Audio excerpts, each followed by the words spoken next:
We're here today to talk about the 145th Memorial Day observance in Westminster.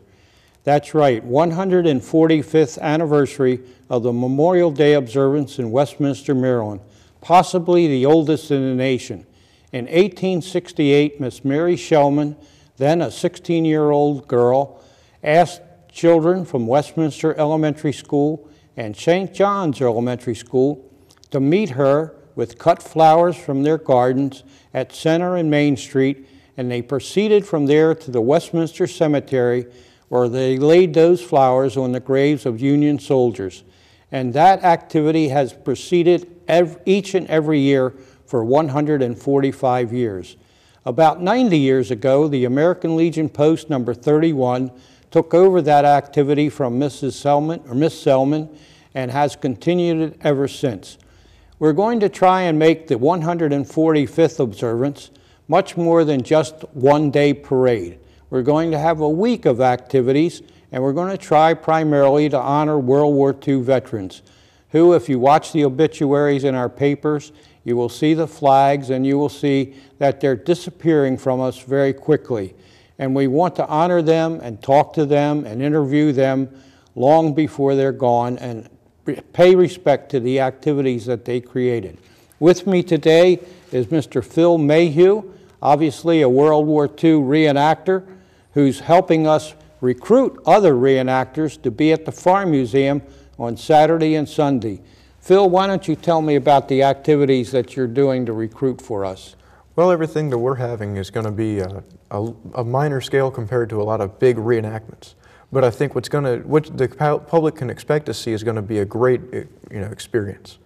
We're going to hopefully have some machine gun nests set up. We're hopefully going to have some Jeeps giving rides around and on the grounds to display areas, and a lot of riflemen. It's going to be a great event, I think. Good. By the way, all the activities at the Farm Museum on Saturday and Sunday are going to be free and open to the public. The County Commissioners of Carroll County have waived any charges for this activity, so the public can come and enjoy all of those activities. Phil, I think you're also trying to recruit for us groups other than just World War II. Is that not right? Absolutely. We're trying to get as many reenactors from every war and era as possible. And if anybody's watching this program today, it'd be wonderful if they'd want to be contacting Skip. I'm sure there's information available. He can get in contact with myself, or we can get things worked out. Right now we're working on some MP units and some other non-combat units. So even if you're not a combat veteran or a combat ready, you can come in and display a dress uniform for the time or anything else for any time period. It doesn't have to be World War II. Why don't you stand up and tell us what you're wearing and what you're carrying?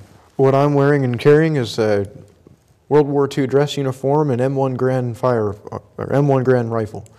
This is the standard firearm from 1941 through 1956. So plenty of these we're seeing in plenty of wars.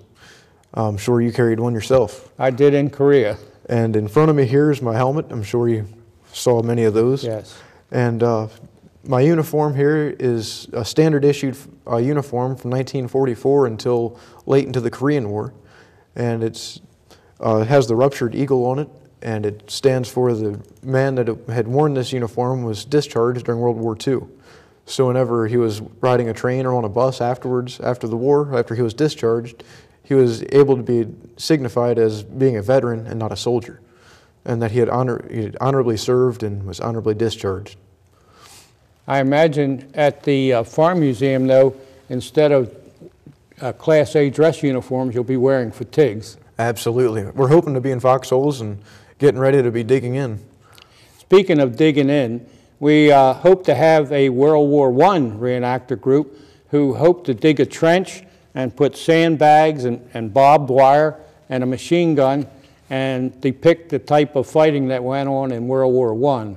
We hope to have also groups from the War of 1812, the Civil War, World War I, World War II, Korea, Vietnam, and possibly Kuwait? Possibly Kuwait. We're trying for a Marine sniper right now, but we're still in the plans of the process of getting it. My goodness. Well, in addition to that, at the Farm Museum on Saturday and Sunday, we're going to have a band concert by the Westminster Municipal Band, accompanied by, in addition to the Old Line Barbershop group. They'll be performing from 3 to 5 on Saturday. On Sunday, we're going to have Westminster not Westminster, but excuse me, but Winters Mill High School Band, and they will be accompanied by Mr. and Mrs. Joe Simino, who will sing patriotic songs. And then, of course, on Monday, we're going to have this gigantic parade with reenactors, mounted military units, Metropolitan Fife and Drum Corps, which is a fife and drum corps depicting the War of 1812, 3 high school marching bands, and of course the whole parade will be led off by the Westminster Municipal Band, which is a tradition here in Westminster, a great, great organization. Our Grand Marshal will be Commander Mathew Shipley, a graduate of Westminster High School, the United States Naval Academy, Navy SEALs program, and now the commander of a Navy SEALs unit, which has been in action in Somalia, Afghanistan, Pakistan, and Iraq. He will be appearing at high schools throughout the week to speak to the students, as well at the Farm Museum on Saturday and Sunday. Phil, I think we're going to have a lot of activity there at the Farm Museum. Absolutely, and if I may say, I'm also on the committee for an event on the second weekend of October this year, and it's a World War II themed event. And what I've been hearing about your event here in Westminster, I think it's going to be very comparable to it. I think we're going to have a lot of foxholes. It's going to look really nice. Very good. Not that foxholes were nice. We don't want anybody to think that they were glamorous. They were far, far from that. But if you want to see how the activities and how units performed during their era in the defense of the United States, come out to the Farm Museum on Saturday or Sunday, and then certainly come out and see the parade on Monday. It'll be the traditional route up Pennsylvania Avenue from Monroe Street on to Main Street, up Main Street to Church Street, and into the Westminster Cemetery, where the traditional services will be held, and Commander Shipley will deliver the address there. I think this is going to be one of the most outstanding parades we've ever had, one of the most outstanding observances that we've ever had in Westminster.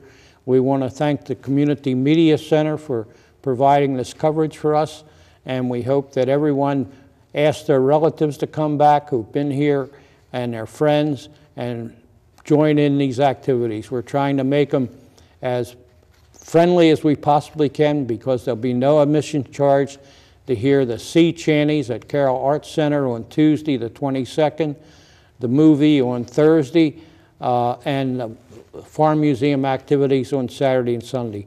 Phil, I want to thank you very much for all you're doing for this observance.